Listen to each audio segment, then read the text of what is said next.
அடமானத்தில் இருக்கும் தங்க நகையை மீட்டு மார்க்கெட் விலையில் உடனடியாக விற்க சிறந்த வழி பிரைம் கோல்ட் ஹப். தொடர்புக்கு 9845551787. தங்கத்தை மட்டுமல்ல உங்கள் தன்னம்பிக்கையையும் மீட்டுத் தருகிறோம். ஹாலிடேஸ்னாலே அது நம்ம ஜிடி ஹாலிடேஸ் தான். GT Holidays, South India's #1 travel brand. You know you are special when you're with GT Holidays. எல்லா இடங்களையும் ஹவுஸ்ஃபுல்லா இருக்கு. ஓபன் பண்ண இடங்கள்லாம் ஹவுஸ்ஃபுல்லா இருக்கு.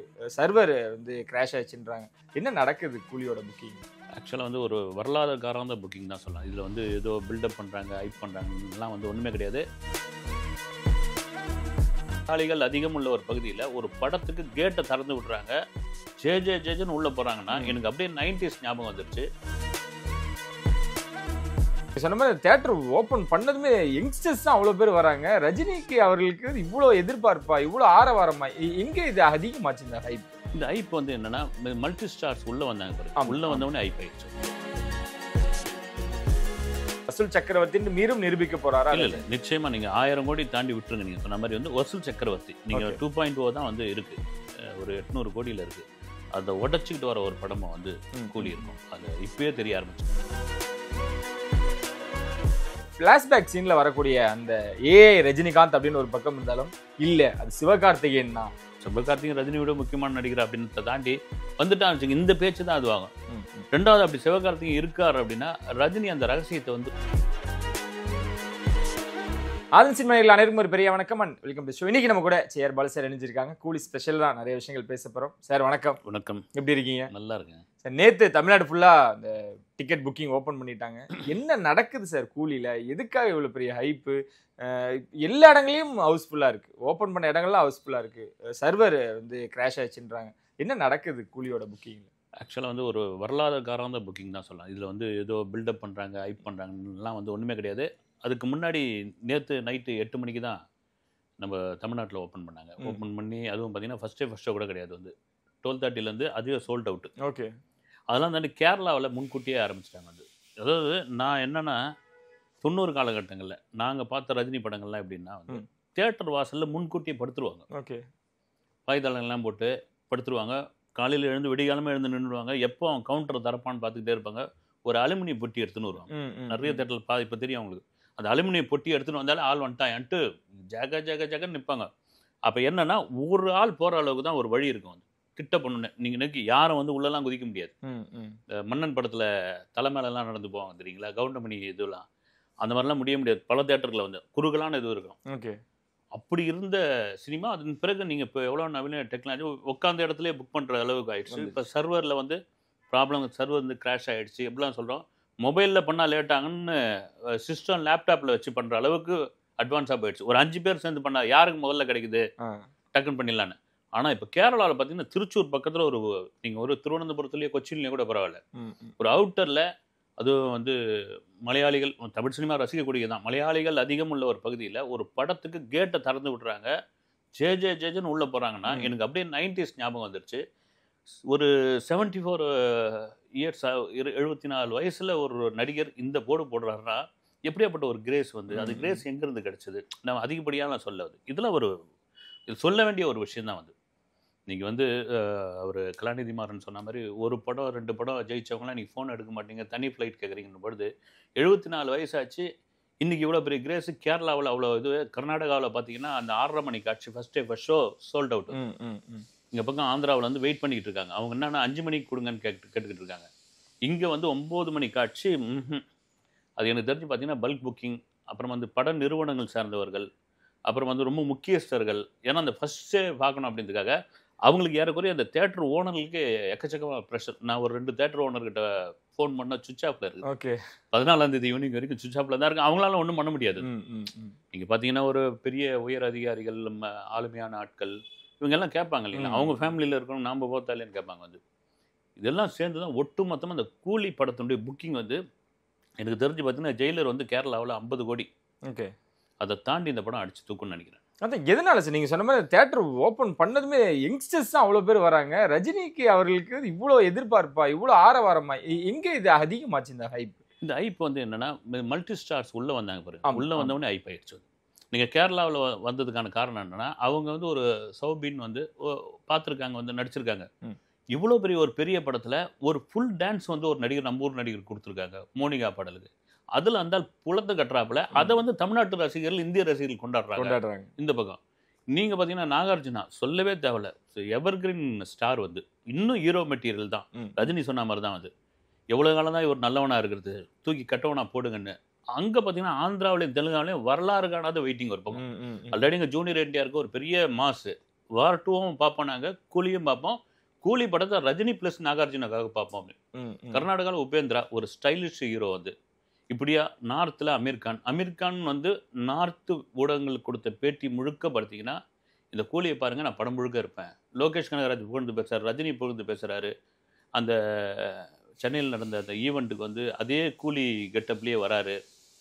இதெல்லாம் வந்து நார்த்தில் ஒரு பக்கம். இது ஒட்டுமொத்தமாக சேர்ந்து தான் அந்த படத்துக்கு வந்து ஒரு பெரிய ஐப்பு கொண்டு வந்திருக்கு. கேரளா, தமிழ்நாடு, ஆந்திரா இதெல்லாம் ஒரு பக்கம் இருந்தாலும் மும்பையிலேயே நேற்று ஓப்பன் பண்ணியிருக்காங்க. அங்கேயும் இதுக்கான வரவேற்பு இருந்துகிட்டே இருக்கு சார். நம்ம சொன்னதான் என்ன நம்பர்ல போய் முடியும். ஜெயிலர் அண்ட் 2.0 இதுதான் டாப்ல இருந்துகிட்டே இருக்கு. எல்லா ரெக்கார்டையும் உடைக்க போறாரா? மீண்டும் அந்த பெரிய சேர்ல இவரே ஒரு பெரிய நம்பரோட போய் உட்கார போறாரு. இல்லை, அந்த 18 வயசுக்கு மேல் உள்ளவர்கள் தான் போது நிறைய பேர்லாம் கூட, நானே கூட ஒரு வீடியோலாம் பேசியிருந்தேன். என்னங்க ஒரு ரஜினி படத்துக்கு வந்து இப்படிலாம் வந்து நீங்கள் பண்ணுறீங்க, நீங்கள் நினச்சிருந்தா அதை கட்டு கொடுத்துருக்கலாம், மியூட் கொடுத்துருக்கலாம். அதுதான் முறை வந்து. ஏன்னா அவ்வளோ கோடி இதில் கொட்டியிருக்காங்க, அவ்வளோ கோடி கொடுத்து விலை வாங்கியிருக்காங்க, அவ்வளோ ரசிகர்கள் காத்திருக்காங்கன்னு போது ஒரு ஃபேமிலியோடு கலந்து வந்து படம் பார்க்கறதுக்கு தானே. நான் இப்போ விசாரிச்சப்போ யூகேலையும் யூஎஸ்லையும் பார்த்தீங்கன்னா 15+. ஓகே, ஆமாம், 15+ எல்லாருமே படம் பார்க்கலாம். 15+ பார்க்கலாம், எல்லாருமே பார்க்கலாம் அப்படின்னு அங்கே சென்சார் கொடுத்துட்டாங்க. ஏன்னா அதுக்கு தனி சென்சார் வந்து அங்கே ஃபேமிலியோடு வருவாங்க. உங்களுக்கு என்னென்னா வெளிநாடுகளில் வந்து தனியாக ஒரு பையன் வந்து வந்தால் அலோவ் பண்ண மாட்டாங்க. இன்னொரு முக்கியமான ஒரு விஷயம் பாருங்க, யூஎஸில் வந்து ஒரு மந்த்லி கார்டு மாதிரி ஒரு கார்டு உண்டு. நீங்கள் ஒரு மந்த்லி கார்டு வந்து ஒரு சந்தா கட்டிட்டீங்கன்னா ஒரு 6 படம் பார்த்துக்கலாம். இந்த படத்துக்கு அது செல்லாதுன்ட்டுக்கிறாங்க, மெசேஜ் போட்டுக்கிறாங்க மெயில் வந்து. ஓகே, இந்த ஃபஸ்ட்டோ இந்த படத்துக்கு பார்க்குறதுன்னா ஃபஸ்ட்டே பார்க்க வந்தீங்கன்னா இது இன்வேலிட் அப்படின்னு. அந்த அளவுக்கு இந்த மேலே பயங்கர ஐபி இருக்குது. நீங்கள் சொன்ன மாதிரி இது என்னதான் இது மாதிரியான விமர்சனங்கள் இதெல்லாம் இருந்தாலும் வந்து அந்த முதல் நாள் காட்சியை பார்த்துருவோம், இந்த கொண்டாடினோன்ற அளவுக்கு இந்த படத்தை கொண்டு போய் சேர்த்துக்கிறதுக்கு காரணம் வந்து ஒன்லி ஒன் ரஜினிகாந்த். அமீர் கான் வந்து அந்த ஐநாக்ஸ் விஷயத்தை அவரு டீல் பண்ணிக்கிட்டார். நம்ம சொன்ன மாதிரி எல்லா நம்பரையும் உடைச்சி, இப்போ லியோவா இருக்கட்டும், ஜெயிலரா இருக்கட்டும், நம்ம நிறைய படங்கள், விக்ரமா இருக்கட்டும், லோகேஷோட படங்களோட வரிசையில் இப்போ லியோ தான் இருக்கு, ரஜினி அவர்களோட வரிசையில் ஜெயிலர் தான் இருக்கு. இவங்க 2 பேரும் இணையறாங்க அப்படின்ற பொழுது தமிழ் சினிமாவே ஒரு ஆட்டங்கட்டு. ஏன்னா சங்கர் அவர்களோட 2.0 உடச்சி இதுதான் முதல் இடத்துல இருக்க போதுங்களா சார்? வசூல் சக்கரவர்த்தின்னு மீண்டும் நிரூபிக்க போறாரா? இல்லை, நிச்சயமா நீங்கள் 1000 கோடி தாண்டி விட்டுருங்க. நீங்கள் சொன்ன மாதிரி வந்து வசூல் சக்கரவர்த்தி நீங்கள் 2.0 தான் வந்து இருக்கு, ஒரு 800 கோடியில் இருக்கு. அதை உடச்சிக்கிட்டு வர ஒரு படமும் வந்து கூலி இருக்கும். அதில் இப்பயே தெரிய ஆரம்பிச்சிச்சு. அது ஓகே, நீங்கள் வார் 2 கூட வரட்டும், ஒரு நல்ல படமாக இருந்தால் அதையும் பார்த்துட்டு வரோம், இதையும் பார்த்துட்டு. அது மாதிரி கிளாஷ் எவ்வளோ படங்கள்லாம் வந்துருக்குது. நீங்கள் 90s காலகட்டங்கள் இப்போ தான் வந்து ஆல் ஓவர் ரிலீஸ்னு ஆயிடுச்சு. அப்போல்லாம் ஏபிசின்னு இருக்கும். அது ஒரு தீபாவளிக்கு 16 படம் ரிலீஸ் ஆகிடுச்சு. 16 படத்தில் 14 படம் சூப்பர் ஹிட்டு. அப்படி வந்து ஃபேன்ஸ் நாங்கள் நல்ல படம் கொடுத்தா பார்க்குறதுக்கு ரெடியாக இருக்கிறாங்க அப்படின்ற மாதிரியான ஒரு விஷயம் அது. அதனால் கூலி படம் நீங்கள் சொல்கிற மாதிரி ஒரு வரலாறு காணாத ஒரு வசூலை கண்டிப்பாக கொடுக்கும். நம்ம தேட்டர் ஓனர்ஸ்லாம் பேசும்பொழுது எல்லாரும் சொல்கிறது என்னன்னா, எங்களுக்கு தெரியலிங்க எதனால் இந்த ஹைப் அப்படின்னு. எங்களுக்கு என்ன பயம் அப்படின்னா, தேட்டர் நாங்கள் காப்பாற்றணும் அப்படின்ற அளவுக்கு அவங்க பயப்படுறாங்க சார். அது அந்த ஒரு பயத்தை ஏற்படுத்தியிருக்காங்களா? இன்னும் சொல்லணும்னா, இந்த காலகட்டத்தில் இருக்க ஜென்ரேஷன்லாம் யாரும் டிக்கெட் கேட்கல. எல்லாருமே வந்து பழைய ஆட்கள் எல்லாருமே மறுபடியும் வந்து எங்களுக்கு 10 கொடுங்க, 15 கொடுங்க, எல்லாம் பல்க் புக்கிங் மாதிரி பண்ணிக்கிட்டு இருக்காங்க. ஸோ அந்த ஓஜி ரஜினி ஃபேன்ஸுமே வரப்போகிறாங்க. ஸோ அதனால தேட்டரை காப்பாற்றணுன்ற அவங்களோட மனநிலை அந்த அளவுக்கு உருவாயிடுச்சு சார். இப்போதான் அவங்களுக்கு ஒரு தீபாவளி, பொங்கல் எல்லாமே இந்த கூலி தானா? கண்டிப்பாங்க. உங்களுக்கு இந்த 2025 ஜனவரியில் தொடங்கி ஜூலை வரைக்கும் பார்த்தீங்கன்னா ஒரு 154 படங்கள் ரிலீஸ் ஆகிருக்குன்னா அதில் வந்து சில படங்கள் சூப்பர் ஹிட்னா அவங்களுக்கு தேட்டருக்காரங்களுக்கு ஒரு பெரிய திருப்தியே கிடையாது. குட் பேட் அக்லி கூட ஓகே அப்படின்ற அளவுக்கு, நாங்கள் எதிர்பார்த்த அளவுக்கு இல்லைன்னு. வசூல் தான் அவங்களுக்கு என்னன்னா ஒரு திருவிழா மாதிரி இருக்கணும் வந்து. அப்படி ஒரு திருவிழா மாதிரியான படம் கூலி தான் வந்து. இதுக்கப்புறமா எந்த படமும் கிடையாது, எந்த பெரிய ஹீரோவும் படம் கிடையாது. வரும் ஒரு நல்ல படம் வந்து இப்போ டூரிஸ்ட் ஃபேமிலியான மாதிரியான படங்கள் பேர் எடுக்கும். நம்ம மாதிரி மீடியாக்கள் சொல்லும்போது அது மவுத் ட்ராக்ல போகிறோம், மீடியாவில் போகிறோம், வருவாங்க கூட்டம். ஆனால் ஒரு ஜெகஜோதியாக ஒரு திருவிழா மாதிரியான ஒரு படம் வந்து கூலி தான். அதனால அந்த தேட்டருக்காரங்க பெரிய உற்சாகமாக மாதிரி. ஓகே, இதில் அந்த டீமுக்கு கொஞ்சம் பயமா சார்? என்ன நம்ம எதுவுமே பண்ணல, ட்ரெய்லர் மட்டும் தான் ரிலீஸ் பண்ணியிருக்கோம், நாளைக்கு ஆடியோ லான்ச் வரப்போகுது, இதுக்கே இவங்க இவ்வளவு தூரம் பண்றாங்களே இப்படின்னு லோகேஷுக்கும் ரஜினி அவர்களுக்கும் இப்பதான் கொஞ்சம் பயம் கலந்த ஒரு விஷயம் வருமா சார் இவ்வளவு பெரிய ஹைப் ஆனது? இல்லை, அதான் லோகேஷ் ஒரு இன்டர்வியூவில் சொல்லியிருக்காரு வந்து ஒரு நாள், அதான் முதல் நாள் வந்து நான் அந்த ஃபர்ஸ்ட் ஷோவில் வந்து இந்த குறும்பட்ட வெற்றியில் சென்னையில் படம் பார்ப்பேன். அப்புறம் நைட் ஒரு இது பார்த்துட்டு அடுத்த நாள் வந்து செல்ஃபோன் இல்லாத ஒரு ஊருக்கு போயிடுவேன் அப்படின்னு. அது ஒரு பயத்தோட வெளிப்பாடு தான். இப்போ பார்த்தீங்கன்னா கோயிலாக அவர் சுற்றிட்டு இருக்காரு. அவர் ஏன் அப்படி ஒத்துக்கிட்டாருன்னு தெரியல. வந்து ஒரு பக்கம் பார்த்தீங்கன்னா எனக்கு அதான் பெரிய வருத்தம். இவ்வளோ பெரிய ஐப்பு, இவ்வளோ பெரிய மாஸ் இருக்கிற அந்த படத்திற்கு ஒரு ஃபேமிலியோட வரும்பொழுது தான் அந்த படம் வந்து ஒரு மெகா ஹிட்ன்ற அளவுக்கு மாறும். ஒரு குடும்பம் அதுக்கு முன்னாடி பார்த்தீங்கன்னா விளம்பரம் போடுவாங்க, குடும்பமாக கொண்டாடிய படம். இப்போ கூட வருது வந்து பேப்பரில் வந்து. இப்படி குடும்பமாக வர வேண்டிய படத்தை ஏன் இப்படி நீங்கள் ஒரு சென்சாரில், நான் கேள்விப்பட்டது என்னென்னா ஆக்சுவலாக வந்து சென்சார் போர்டே கொஞ்சம் ஸ்ட்ரிக்டாக இருந்திருக்காங்க. ஓகே, நீங்கள் மலையாளத்தில் சுரேஷ் கோபி படம் ஒன்று நடிச்சிருப்பாரு.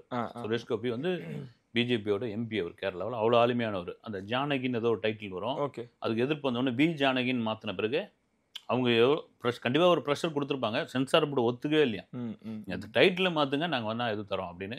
இதில் கூட வந்து ஒரு போய் கொஞ்சம் இன்ஃப்ளூயன்ஸ் பயன்படுத்தலான் போது ரஜினி வேணான்னு சொல்லிட்டாரு. ஓகே ஓகே, என்ன சென்சார் போர்டு என்ன சொல்கிறாங்களோ அது கேட்போம். நம்ம அவங்க சொல்கிறத கேட்டு நம்ம வந்து அதில் வந்து மியூட்டோ கட்டோ கொடுக்குறது தான் கொடுக்கலான்னு. அதுக்கு நாங்கள் யாருக்கிட்டையும் காம்ப்ரமைஸ் ஆகலைன்னு லோகேஷ் பேசியிருந்தாரு. ஓகே, என்ன குழந்தைகள் வர முடியாது சார்? ஆமாம், சென்சார் தான். ஆனால் என்னன்னா ஊருங்கெல்லாம் விட்டுருவாங்க வந்து விட்டுருவாங்க. ஓகே, ஏன்னா அவங்களுக்கு இதை நம்பி தான் அவங்களுக்கு இல்லை சென்சார் தான். இருந்தாலும் அவங்க அவ்வளோ கான்ஃபிடென்ட்டாக இருக்காங்க. ரஜினி அவர்களும் லோகேஷ் அவர்களும் சன் பிக்சர்ஸ் அவர்களும் பரவாயில்ல விடுங்க அப்படின்ட்டு. ஸோ அந்த கான்ஃபிடென்ட் லெவல் தான் அந்த படத்தோட ஒரு இதை பதிலடியாக சொல்ல போகிறாங்களா சார்? என்கிட்ட அவ்வளோ கண்டென்ட் இருக்குது, சர்டிஃபிகேட்னாலும் பரவாயில்ல அப்படின்ற அளவுக்கு அவங்க ரொம்ப கான்ஃபிடென்ட்டாக. ஆமாம், உங்களுக்கு அதே சர்டிஃபிகேட் வாங்கின படங்கள் எத்தனையோ படங்கள் 100 நாள்லாம் ஓடி இருக்குது. அதனால் வந்து நீங்கள் சொல்கிற மாதிரி கான்ஃபிடென்ட் தான். அது தாண்டி பார்த்தீங்கன்னா முதல் நாள் என்னன்னு தெரிஞ்சு போயிடும். உங்களுக்கு பெரும்பாலும் ஏன் குழந்தைகளே அனுமதிக்க மாட்டார்கள் அப்படின்னா ஆபாச காட்சிகள் தான் அவங்கள.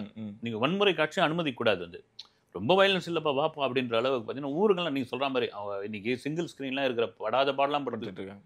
அவங்க பார்த்தீங்கன்னா பாதி நாள் தேட்டரும் மீதி நாள் கல்யாணம் பண்ணுற மாதிரி நடத்திட்டு இருக்காங்க. ஏதாவது கூட்டத்துக்கு வந்து வாடகை விடுற அளவுக்கு ஆகிப்போச்சு வந்து. அப்படி இருக்கிற நேரத்தில் இந்த படத்துக்கெல்லாம் வந்து நீங்கள் இது மாதிரி இவ்வளோ பேரை கூட்டின்னு வரணும், பர்த் சர்டிஃபிகேட் கொண்டு வரணும் அப்படின்னு சொன்னால் அது வேலைக்கு ஆகாது. ஓகே, ஓட உள்ள நுழைங்க பார்க்கட்டுங்க அப்படின்ற அளவுக்கு ஆகிடும். வந்து இருந்தாலும் பின்னாடியும் சில விஷயங்கள் சொல்கிறாங்க சார். பக்கத்துல எல்லாம் பாருங்கள் 5 மணிக்கு போடுறாங்க, 6 மணிக்கு போடுறாங்க. எங்கே எத்தனை மணிக்கு ஃபஸ்ட்டு ஷோ ஸ்டார்ட் ஆகுது சார்? கூலி எங்கே ஸ்டார்ட் ஆகுது?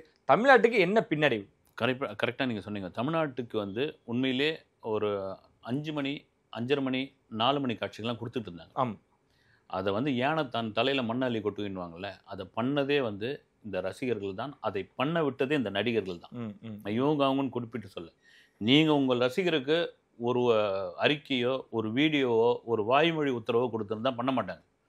போயிட்டு நள்ளிரவு காட்சின்னு வச்சு நீங்கள் எல்லா தேட்டரும் வந்து ஊருக்கு ஒதுக்குப்புறம்லாம் இருக்காது. வந்து ஊருக்குள்ளே இருக்கிற தேட்டர்லாம் வந்து இப்போ நீங்கள் சென்னை மாதிரியான பெருநகரங்களில் குடியிருப்பு பகுதிகளெலாம் தேட்டர் இருக்குது. அப்படின்னா அங்கே வந்து நைட்டு டம்ம அடித்து பட்டாசு தூக்கி அந்த அப்பார்ட்மெண்ட்டுக்குள்ளே போடுறது, வானவேடிக்கை அடிக்கிறது, இதெல்லாம் பண்ணால் ஒரு கட்டத்துக்கு அப்புறம் அவங்க எரிச்சல் ஆகிடுவாங்க. இதனுடைய உச்சக்கட்டம் தான் அந்த முதல் காட்சியை சிறப்பு காட்சியை ரத்து பண்ணது. வந்து கூடவே கூடாது, அது கொடுக்கவும் மாட்டாங்க. இதுக்கப்புறம் வந்து அது பெரிய பின்னடைவு தான். நீங்கள் அந்த சிறப்பு காட்சி இருந்ததுன்னா வசூலில் வந்து நீங்கள் முதல் நாள் வசூல்னு ஒரு விஷயம் இருக்குங்களா, அதில் ஒவ்வொரு படமும் தமிழ்நாட்டில் பின்னடைவை சந்திக்கிறதுக்கான காரணம் அந்த ஸ்பெஷல் ஷோ தான். அதுவும் குறிப்பாக அந்த விடியற் காலை காட்சி தான். இப்போ பார்த்தீங்கன்னா நீங்கள் கேரளாவில் பாருங்கள், எனக்கு பார்த்தீங்கன்னா 60 கோடி புக்கிங்லேயே ஓகே தட்டி தூக்கிட்டாங்க வந்து. சரி, அப்போ எனக்கு தெரிஞ்சு லியோவும் ஜெயிலர் தான் அங்கே டாப்பில் இருந்தாங்க. 2 படத்தையும் ஓரம் கட்டிடுச்சு கூலி. லியோ தான் இன்னைக்கு வரைக்கும் டாப்பில் இருக்குது. ஓகே, அதுக்கப்புறம் ஜெயிலரும் இருக்குது. அது ரெண்டுத்தையும் தாண்டி கூலி வந்துருச்சு வந்து. ஓகே, இங்கே கர்நாடகாவில் 6:30 கூட இவங்க கொடுத்த ப்ரெஷர் தான் காரணம் அப்படின்ற மாதிரி கூட சொல்கிறாங்க. ஏன்னா ஒரு 6:30 படம் பார்க்க போயிட்டு ஏதாவது ஒரு ரிவ்யூவை வந்து அடிச்சுட்டு போகிறாங்க. படம் பார்க்குறவங்களே இன்றைக்கி சோஷியல் மீடியா வச்சுக்கிட்டு இருக்காங்க. அதுக்குள்ளே தமிழ்நாட்டுக்குள்ளே 9 மணி காட்சி ஓப்பன் ஆகிடும். அந்த முதல் காட்சி வந்து எதையும் சொல்லிவிடும். ஆனால் இன்னொரு விஷயம் என்னென்னா, நான் கேள்விப்படும் நம்ம மலேசிய நண்பர் ஒருத்தர் நம்ம தமிழ்நாட்டு நேரப்படி 3:30 மணிக்கு அங்கே வெடிகால 3:30 மணிக்கு போட்டுறாங்க. 3:30 மணிக்கு நம்ம நேரம் பிரகாரம் 3:30 மணிக்கு அதான் ஃபஸ்ட்டு காட்சி. ஓகே, அங்கேருந்து பெருமளவில் இப்போ நம்ம மீடியாக்களை இப்போ ஆந்திராவுக்கும் கர்நாடகாவுக்கும் போகிறாங்க இல்லையா, இப்போ மலேசியா இலங்கையெல்லாம் போகிறாங்க சார். இலங்கையிலேருந்து எல்லா நாடுகளுக்கும் பயணிக்கிறாங்க, துபாயும் போயிட்டு இருக்காங்க. ஒருவேளை மலேசியா கிளம்புறாங்களான்னு தெரியல. 3:30 மணி காட்சின்னு அங்கே ஆல்ரெடி வந்து சோல்ட் அவுட். எங்கிட்டே டிக்கெட்டில் நீங்கள் எதுவும் வந்துடாதீங்கன்ற அளவுக்கு சொல்லியிருக்காங்க பொழுது அங்கே தான் முதல் காட்சி ஆரம்பிக்கிறாங்க. சார் இதே மாரி எக்ஸ்ட்ரா டியூரேஷன் கொஞ்சம் கேட்டிருக்காங்க. சென்சார் ஆகி வந்ததுக்கு அப்புறமும் நிறைய மாற்றங்கள் நடந்திருக்கு. என்னன்னா டைட்டில் கார்டு ரஜினிகாந்த் 50க்கு ஸ்பெஷலாக ஒன்று பண்ணுறாங்க அப்படின்னாங்க. நம்ம லியோவில் பார்த்துருப்போம், கோட்டில் பார்த்துருக்கோம், ஜிபி குட் பேட் அகலியிலும் அஜித்துக்கு ஒன்று பண்ணியிருந்தாங்க. இதெல்லாம் மிஞ்ச போதா அந்த கூலியில இருக்கக்கூடிய அந்த 50 வருஷத்தோட ரஜினி செலிப்ரேஷன் எப்படி இருக்க போகுது? பூர்வராகங்கள்லேருந்து கூலி வரைக்கும் ஒரு என்ன சொல்கிறது, ஒரு பிரமாதமான ஒரு ஒரு காட்சி வந்து கிராஃபிக்ஸில் பண்ணி ஏஐயில் கூட பண்ணியிருப்பாங்கன்னு நினைக்கிறேன். அது பெரிய தேட்டரை தெரிக்கிற அளவுக்கு இருக்கும். அதை தான் இடையில ஆட் பண்ணியிருக்காங்க. ஓகே, ஒரு சில நிமிடங்கள். இப்போ கூட பார்த்தீங்கன்னா மதுரையில் ஒரு ரசிகர் 360 டிகிரியில் அவர் ரூமில் பார்த்தீங்கன்னா 50வது வருஷம், அதாவது அபூர்வராகங்கள்லேருந்து கூலி வரைக்கும் அத்தனை ஸ்டில்லையும் பிரமாதமாக ஒட்டியிருக்காருங்க. நீங்கள் அந்த காலத்தில் பேப்பர் கட்டிங்க ஒட்டுவாங்க வீடுங்களில் வந்து ரஜினி ரசிகர். இவர் என்ன நான் பக்காவாக பண்ணியிருக்காப்புல, நடுவில் வந்து ரஜினி சிலையை வச்சுட்டு பூஜை பண்ணிக்கிட்டு இருக்காரு. எங்கப்பா இவ்வளோ வெறித்தனமான ரசிகர்லாம் எங்கே இருக்கிறீங்கன்னு இப்போ இந்த காட்சி தேட்டரில் வந்ததுன்னு வச்சுங்க, அனல் பறக்கம் வந்து அது உண்மையிலே அவருக்கு செய்யக்கூடிய ஒரு மரியாதைன்னு கூட சொல்லலாம். இல்ல இந்த படத்தோட 2 சீக்ரெட்டும் ரிவீல் பண்ணிட்டு இருக்காங்க. நம்ம ஆட்கள் தான் அந்த டீகோட்லாம் பண்ணுவாங்களே, இந்த ஃபிளாஷ்பேக் சீன்ல வரக்கூடிய அந்த ஏஐ ரஜினிகாந்த் அப்படின்னு ஒரு பக்கம் இருந்தாலும் இல்ல அது சிவகார்த்திகேயன் தான். இங்க பாருங்க டேக் பண்ணிலாம் போட்டிருக்காங்க. கூலியில் சிவகார்த்திகேயன் இருக்காரா? இல்லை வாய்ப்பே இல்லை. மேபி வாய்ப்பே இல்லைன்னு சொல்றதுக்கான காரணம் ஒன்று வந்து என்னன்னா, இது வந்து ரஜினிகாந்த் படமா இருக்கணும் தான் அவர் விரும்புவார். இது ரஜினி படமா இருக்கணும். இருக்கலாம் அமீர் கான் இருக்கலாம், உபேந்திரா எல்லாம் இருக்கலாம். இங்கே தமிழ்லேருந்து ஒரு முக்கியமான நடிகர், சிவகார்த்திகேயன் ரஜினியோட முக்கியமான நடிகர் அப்படின்னு தாண்டி வந்துட்டான் வச்சுங்க, இந்த பேச்சு தான் அதுவாகும். ரெண்டாவது அப்படி சிவகார்த்திகேயன் இருக்கார் அப்படின்னா ரஜினி அந்த ரகசியத்தை வந்து இன்னும் வச்சிருக்க மாட்டார். அது ஆடியோ லான்ச்சிலே வெளிப்படுத்திட்டு இருப்பார். ஓகே, சிவா தம்பி வந்திருக்காரு நடிச்சிருக்காருன்ற மாதிரி சொல்லிட்டு இருப்பாரு. வாய்ப்பு இல்லைன்னு தான் ஒரு விஷயம். கண்டிப்பா இல்லை. அப்போ சிவகார்த்திகேயன் கூலியில இல்லை எனக்கு தெரிஞ்சு இருக்க மாட்டார். இன்னும் நேரத்தையும் வந்துட்டு இருக்கோம் உங்களுக்கு வந்து சும்மா இது வந்து என்ன சொல்றது, வதந்தி வந்து ரொம்ப உறுதியான வதந்தியா வந்து வெளியே பரப்பிக்கிட்டு இருக்காங்க. ஆனால் என்னன்னா ஒரு இன்ட்ரோல் பிளாக் வந்து லோகேஷ் சொல்கிறது தான் வந்து ஒரு வெறித்தனமான ஒரு இன்ட்ரோல் பிளாக் இருக்கும். போய் ரெஸ்ட் ரூம் போகிறவங்க, கேன்டீன் போகிறவங்களாம் எப்போ திரும்ப வர போகிறாங்க. அது பொதுவாக வந்து லோகேஷ் படங்களுக்கு நீங்கள் மாஸ்டர் ஆகட்டும் லியோ ஆகட்டும் ஒரு இன்ட்ரோல் பேக்கை பக்காவாக முடிப்பாப்ல. அப்படி ஒரு இன்ட்ரோல் பேக் இருக்குது. இதில் ஒரு 3 நிமிஷம் ரஜினி வந்து நான் ஸ்டாப்பாக ஒரு டைலாக் வந்து கத்தி பேசுகிற ஒரு டைலாக் வந்து தியேட்டரே அதிர் புதிரியாக இருக்கும். பழைய வின்டேஜ் ரஜினி அங்கே பார்க்கலாம் நீங்கள். அதே ஸ்டைலில் ஒரு சிங்கிள் ஷாட்டில் எடுத்த காட்சி அது. ஓகே, அதுவும் அனல் பறக்க போகுது அப்படின்னு தான் எடுத்துக்கணும். 2வது ரிவீல் என்ன பண்ணியிருக்காங்கன்னா, டீகோட் பண்ணியிருக்காங்கன்னா, எப்படி லியோவில் வந்து கமல் சாரோட வாய்ஸ் வாய்ஸ் ஓவர் இருந்துச்சோ, விஜயோட வாய்ஸ் ஓவர் வரத்துக்கும் வாய்ப்புகள் இருக்குன்றாங்க. அதை வந்து படத்தோட ரிலீஸுக்கு முன்னாடி எப்படி நீங்கள் விக்ரம் படம் லியோ படம் ரிலீஸ் ஆகும்ல இந்த படத்தை பார்த்துட்டு வாங்கன்னு சொல்கிறாங்களோ, லியோவை பார்த்துட்டு வாங்கன்னு அவர் போடுவார். அந்த ட்விட்டுக்காக நாங்கள் வெயிட் பண்ணுறோன்னு தவமா இருக்காங்க சார். அது பாசிபிளா? குறிப்பாக விஜயோட வாய்ஸ் வர வாய்ப்பு இருக்குது? இல்லை, எனக்கு தெரிஞ்ச வாய்ப்பு இல்லை. ஆமாம், இருக்காது. ஓகே, திரும்ப சொல்லணும், சிவகார்த்திகனே ஒரு ஒத்துக்காத ஒரு வேலை லியோவுக்கு விஜய்க்கு வேணான்னு தான் கண்டிப்பாக சொல்லுவார். வந்து அது முழுக்க ரஜினி படமாக இருக்கணும்னு தான் ஆசைப்படுவார். சார் டிக்கெட் ப்ரைஸும் நம்ம அதை பற்றி பேசணும்னு நினைக்கிறேன். நம்ம கேட்ட வரைக்குமே 3500, 4000, 7000 இந்த ப்ரைஸுக்கு எப்படி சார் தமிழ்நாட்டில் வந்து இதுதான் போய்கிட்டு இருக்கு? ஏன்னா நாங்கள் எவ்வளோ கொடுத்தாலும் பார்க்குறோம்னா ரஜினி ரசிகர்களே ஓப்பன் ஸ்டேட்மெண்ட் கொடுக்குறாங்க. இது எப்படி எடுத்துக்கிறீங்க? இல்லை, இது வந்து கட்டுப்படுத்தி ஆகணுங்க. இது இதுவான விஷயம் கிடையாது. இப்போ ஒரு ஹீரோக்கள் நல்ல கருத்து சொல்லும் பொழுது உங்கள் டிக்கெட்டே இந்த ரேட்டு விற்கிறாங்க, அதையே உங்களால் தடுக்க முடியல. வெளி மார்க்கெட்டில் கள்ள மார்க்கெட்டில் விற்கிறாங்க, அதை உங்களால் தடுக்க முடியல. நீங்கள் வந்து அட்வைஸ் பண்ண வந்துட்டீங்களா, கருத்து சொல்ல வந்துட்டீங்களான்னு கேட்குற கேள்வி இருக்குது. அந்த ஹீரோக்கள் வந்தமா நாங்கள் பொதுவாக நான் சொல்கிறேன் வந்து நடித்தோமா நம்ம வேலை இதோட முடிஞ்சு போச்சுன்னு கிடையாது. அந்த படம் தியேட்டரில் போய் சேர்ந்து ரசிகர்கள் பார்க்குற வரைக்கும் அவங்களுக்கான கடமை இருக்குது. அப்படி இருக்கும்பொழுது இப்போ தியேட்டர் டிக்கெட் என்னவோ அது நீங்கள் இது விற்பனை பண்ணுங்கள். நீங்கள் கர்நாடகாவெலாம் பார்த்தீங்கன்னா 500 ரூபா 1000 ரூபா அஃபிஷியலாகவே அவங்க போட்டாங்க. முதல் நாளுக்கு வந்து 500, 1000 நீங்கள் ஓகே அப்படின்ட்டாங்க. வந்து அடுத்த நாள் வந்து நாங்கள் என்னவோ 200 ரூபா எல்லாமே ஃப்ளாட் ரேட்டு, அதை நாங்கள் இது பண்ணிக்கிறேன்னு. ஆனால் இங்கே பார்த்தீங்கன்னா நீங்கள் சொல்கிற மாதிரி 2500 ரூபா கொடுக்குறேன், நான் 3000 ரூபா கொடுக்குறேன் அப்படின்னு சில ஐடி கம்பெனிகள் லெட்டர் கொடுத்து சில ஸ்க்ரீன்ஸ்லாம் அப்படியே பல்காக அந்த சென்னையில் உள்ள பல ஐடி கம்பெனி லீவு. அன்றைக்கி ஒரு நாள், மறுநாள் வந்து சுதந்திர தினம், முன்கூட்டியே ஒரு நாள் லீவு இந்த படம் பார்க்குறதுக்கே வந்து. ஓகே, அப்படி இருக்கும்போது இது தடுக்கணுன்ற நான் அரசு விடுமுறை மட்டும் தான் வெளியே நினைக்கிறேன் சார் 14ஆம் தேதி. அந்த அளவுக்கு டிக்கெட் மேட்ரு நல்ல மேட்ரு நீங்கள் சொன்னது. என்ன காரணம்னா நீங்கள் 3000 ரூபா 4000 ரூபா இருக்கிறவங்க பார்த்துருவான். சாமானியன் என்ன பண்ணுவாங்க, ஒரு தள்ளு வண்டியில் வேலை செய்கிறோடைய பையன் அவங்க ஒரு நாள் வருமானமே பார்த்தீங்கன்னா ஒரு 500 ரூபா இருக்கும். அவன் போய் வம்படினா வாங்குவான். அது மாதிரி சம்பவங்கள்லாம் நடந்திருக்குது. ரஜினி படத்துக்கு நடந்திருக்கு, விஜய் படத்துக்கு நடந்திருக்கு. போயிட்டு ஒரு வேர்க்கல்ல வைக்கிறவருடைய மகன் போய் முதல் நாள் படம் வாங்கின டிக்கெட்டு காசு கொடுன்னு அவர் ஏதோ 200 ரூபா எடுத்து கொடுத்தோன்னு தூக்கி அடிச்சுட்டு அவர் அடிச்சிருக்கிறான். அடிச்சுட்டு அவர் பேக்கெட்லேருந்து ஒரு 2000 ரூபா எடுத்து வைக்கிறான். அதாவது வந்து ஒரு வேர்க்கல்ல வாங்குறதுக்கான முதலீடுக்கான பணத்தை தூக்கி போயிட்டான். இது கவனிக்கக்கூடிய ஒரு விஷயம். நம்ம சும்மா சாதாரணமாக கடந்து போயிடலாம். அது அதை வசதி உள்ளவன் அதற்கான வாய்ப்பு உள்ளவன் வாங்கிடுவான். சாதாரண ஆள் என்ன பண்ணுவான், அவனுக்கு கனவு வந்து 200 ரூபா. இன்னும் பார்த்தீங்கன்னா 60 ரூபா டிக்கெட் பார்க்குறவங்களாம் இருக்காங்க தெரியுங்களா. 60 ரூபாய்க்கு எப்போ ஓப்பன் ஆகும் இதுக்குன்னு சொல்ல பொதுவாகவே வந்து கவுண்டர் போய் 60 ரூபா டிக்கெட் இருக்கான்னு போய் வாங்குறவங்களாம் இருக்காங்க. அந்த மாதிரியான பொருளாதார சூழ்நிலை இருக்கிறாங்க. இதை வந்து தடுக்கணும்.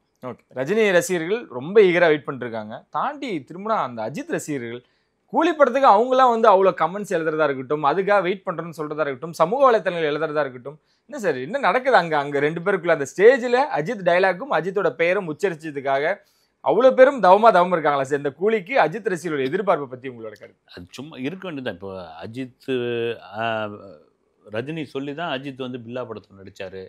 அப்புறம் சில நடிகர்களுக்கு சில பேர் பிடிக்கும் இல்லைங்களா? இப்போ வந்து விஜய்க்கு வந்து இந்த சிவா துப்பாக்கியை கையில் பிடிங்க அப்படின்னு வேற எந்த ஹீரோ கொடுத்தாரு. அப்படி வந்து இவங்களும் பார்த்தீங்கன்னா ஒரு பெரிய ஹீரோக்கள் எல்லா மாநிலத்திலும் உண்டு. நீங்கள் ஒரு ஹீரோவாக வளர்ந்துக்கிட்டு வரீங்க அப்படின்னா உங்களுக்கு சீனியராக இருக்கிற ஒரு சூப்பர் ஸ்டாரை வந்து நீங்கள் வந்து ஒரு ஃபாலோவராக வச்சுருப்பீங்க. ஏன்னா அப்போ தான் உங்களால் வந்து அந்த ரசிகர்கள் கவர் பண்ண முடியும். அப்போ தான் உங்களால் தொடர்ச்சியாக பயணம் செய்ய முடியும். அதுமாதிரி ரஜினியை வந்து அஜித் ஃபாலோ பண்ண ஆரம்பிச்சிட்டாரு. ஓகே, அதற்காக விஜய்க்கும் ரஜினிக்கும் வாய்க்காவ இருப்பு தகராறு, பங்காளி சங்கடெல்லாம் ஒன்றும் கிடையாது. இந்த ஃபேன்ஸாக நடத்துகிற ஒரு விஷயம்தான் வந்து. தாண்டி நீங்கள் அப்படி பார்த்தீங்கன்னா விக்ரவாண்டி மாநாட்டுக்கு வந்து தலை ரசிகண்டா, தளபதி தொண்டன்டான்னு பேனர்லாம் வச்சுருந்தாங்க. அதெல்லாம் ஒன்றும் கிடையாது சார். வந்து இந்த சோஷியல் மீடியாவில் முகம் தெரியாத ஆட்கள் பண்ணக்கூடிய இந்த விஷயம் தான் வந்து நீங்கள் நேரடியாக வந்து பேச சொல்லுங்கள் பார்க்கலாம். அப்படிலாம் ஒன்றுமே கிடையாது. வரவேற்கக்கூடிய ஒரு விஷயம் வந்து எனக்கு தெரிஞ்சு பார்த்தீங்கன்னா ஒரு 50வது வருஷம் ரஜினி. இது ஒரு 74 வயசு. 74 வயசில் இவ்வளோ மாஸ்க் காட்டுறாரு. அந்த படம் வரதுனால தேட்டரில் அப்படி திருவிழா மாதிரி தான் தேட்டர் ஊழியர்கள் அந்த தேட்டருக்கு எவ்வளோ சம்பாத்தியம் பண்ணி கொடுக்குது. அது அப்போ தான் தேட்டர் ரன் ஆகும். இந்த மாதிரி படங்கள் ஓடினா தான் அப்படின்னா அவரை உண்மையிலே பாராட்டக்கூடிய ஒரு விஷயம். தேட்டர்ஸை காப்பாற்ற ரஜினி வந்துட்டார், கூலி வந்துட்டார் அப்படின்னு எடுத்துக்கலாம். கரெக்டாக சொன்னீங்க. இந்த மாநாடு 21 தேதி மாற்றிட்டாங்க சார். என்ன நடக்க போகுது? தேதி மாற்றனால அந்த கூட்டம் எண்ணிக்கை குறையுமா இல்லை கூடுமா? அந்த வீக் டேஸில் வைக்கிறாங்க, அதனால இருக்கக்கூடிய ப்ளஸ் அண்ட் மைனஸ்னா நம்ம எதை சார் பார்க்கலாம்? இல்லை ஒன்றுமே கிடையாது. 25 வீக் டேஸ் தான் வந்து. ஓகே, ஆமாம், அதுவும் திங்கக்கிழமை தான் வந்துச்சு. எதுக்கு வீக் டேஸை செலவு பண்ணீங்க, செலக்ட் பண்ணீங்க அப்படின்ற மாதிரியான கேள்வியெலாம் இருக்குது. நீங்கள் மாநாட்டுக்கான வேலையெல்லாம் ஆரம்பிச்சிட்டாங்க. அப்புறம் போலீஸ் கேட்ட கேள்விக்கெல்லாம் பதில் சொல்லிட்டாங்க. குறிப்பாக வந்து கர்ப்பிணிகள், சிறுவர்களுக்கு, அதாவது குழந்தைகளுக்கு அனுமதி கிடையாதுன்றாங்க. வந்து முதியவர்களுக்கே வந்து ஒரு குறிப்பிட்ட அளவு தான் அவங்க சொல்லியிருக்காங்க. 1.5 லட்சம் பேர் ஆண்கள் வரப்போகிறாங்க, 25,000 பேர் பெண்கள் வரப்போகிறாங்க, மாற்றுத்திறனாளிகள் ஒரு 400 பேர் வரப்போகிறாங்க. கட்டுக்கடங்காத கூட்டம் வரும். அது சேர் போட்டதுக்காக ஒரு கணக்கு சொல்லலாம். ஆனால் விக்கிரவாண்டி மாநாட்டில் என்னென்ன மாதிரியான தவறுகள் நடந்தது, எந்தெந்த மாதிரியான சலசலப்புகள், குறிப்பாக பார்த்தீங்கன்னா இந்த குடிநீர் கிடைக்காது, சாப்பாடு கிடைக்காது, இப்போ மயக்கம் அடித்து கீழே கிடந்தவங்க, வெயிலில் கிடந்தவங்க, சேரெல்லாம் தூக்கி மேலே வச்சுருந்தவங்க, காலையிலேயே வந்து இடம் பிடிச்சவங்க, இதெல்லாம் அப்படி கிடையாது. நீட்டாக வந்து பக்காவாக, அதாவது பூமியிலேயே பைப் லைனே புதைச்சிட்டாங்க. நீங்கள் வந்து அதில் வந்து ஃபில் பண்ணாங்க, கொண்டு வந்து ரீஃபில் பண்ணாங்க. இதில் 24 ஹவர்ஸும் தண்ணி வரும், நீ பிடிச்சிக்கிட அப்படின்ற மாதிரி. அந்த உணவு பொட்டெல்லாம் கொண்டு போகிறதுக்கு தனி வழி. ஓகே, அப்புறமா அது இவங்களே ஒரு தொண்டர் படை மாதிரி உருவாக்கி அதில் ஒரு 50,000 பேரை உள்ள வந்து சீருடையெல்லாம் போட்டு இறக்க போகிறாங்க. வந்து இல்லை வீக் டேஸில் மாத்திரனால அந்த 25 லட்சம் நீங்கள் சொல்கிற எண்ணிக்கையெல்லாம் வராது, அதில் குறையும், விஜய்க்கு பாருங்க அப்படின்லாம் நம்ம முன்கூட்டியே வச்சனால இந்த மாதிரியான விஷயங்கள்லாம் நடக்க போகுது அப்படின்றாங்களே சார். கூட்டம் குறையுமா? இல்லை உங்களுக்கு வந்து ஆக்சுவலாக முதல் மாநாடே வந்து அவங்க திருச்சியில், சேலத்தில் இப்படியோ ஒவ்வொரு இடமா பார்த்து அனுமதி கொடுக்கல. அவ்வளோ பெரிய அழுத்தம் இருந்தது. வேறு வழியே இல்லாமல் வந்து விக்கிரவாண்டியில் அவங்க வச்சாங்க. நீங்கள் ஒரு வடப்பகுதியும் இல்லாத, ஒரு தென்பகுதியும் இல்லாத ஊர் வந்து விழுப்புரம். வந்து ஏறக்குறைய வடப்பகுதி தான். நீங்கள் வடப்பகுதின்னு முழுமையாக சொல்லிட முடியாது. இங்கே குடியாத்தம் வரைக்கும் வடப்பகுதி தான் வந்து, அப்படி சொல்லிட முடியாது. ஆனால் அங்கே வச்சுட்டு அங்கேயே ஒரு சக்ஸஸ்ஃபுல்லாக ஒரு 10 லட்சம் பேர் வந்தாங்க அப்படின்னா மதுரைன்ட்டு வந்து ஒரு சென்டரான ஒரு இடம் வந்து. அது தென் மாவட்டம். போன விக்கிரவாண்டி மாநாட்டிற்கு இவங்க சொல்லி தான் வந்து, நீங்கள் தென் மாவட்டத்துலேருந்து வரீங்கன்னா, ஒரு நாகர்கோயிலேருந்து வரீங்கன்னா அவங்க வந்து ஒரு 300 பேர் வரா மாதிரி இருந்தோம். ஒரு 10 பேர் தான் வந்தாங்க. நீங்கள் 300 பேர்லாம் வராதிங்க அப்படின்னு. இப்போ அவங்கெல்லாம் என்ன பண்ணுவாங்க, வெயிட் பண்ணிட்டு இருப்பாங்க. மதுரையே பார்த்தீங்கன்னா அந்த மாநாட்டுக்கு திருவிழா மாதிரி பார்க்க வர போகிறாங்க. ஓகே ஓகே, முன்கூட்டியே இந்த ரங்கராட்டம், கரகாட்டம் இதெல்லாம் ஆரம்பிக்க போகிறாங்க. வந்து மதுரையில் எது பண்ணாலும் திருவிழா மாதிரி இருக்கும். ஒரு சென்ட்ரான இடம் போது அதிகப்படியாக வட மாவட்டத்துலையும் எங்கே வருவாங்க, தென் மாவட்டத்துலேருந்து பெருமளவு மேற்கு மாவட்டத்துலேருந்து அதிகமாக வரதுனால ஓகே ஒரு பெரும் கூட்டம் உண்டு சார். வந்து அதை கட்டுப்படுத்துறது தான் பெரிய ரிஸ்க்காக இருக்க போகுது அவங்களுக்கு. சிறப்பு, ரொம்ப நன்றி சார். வழக்கம்போல நிறைய விஷயங்கள் உங்களோட பகிர்ந்துக்கிட்டீங்க. சந்திக்கும் வரை உங்களிடம் தேடி நன்றி.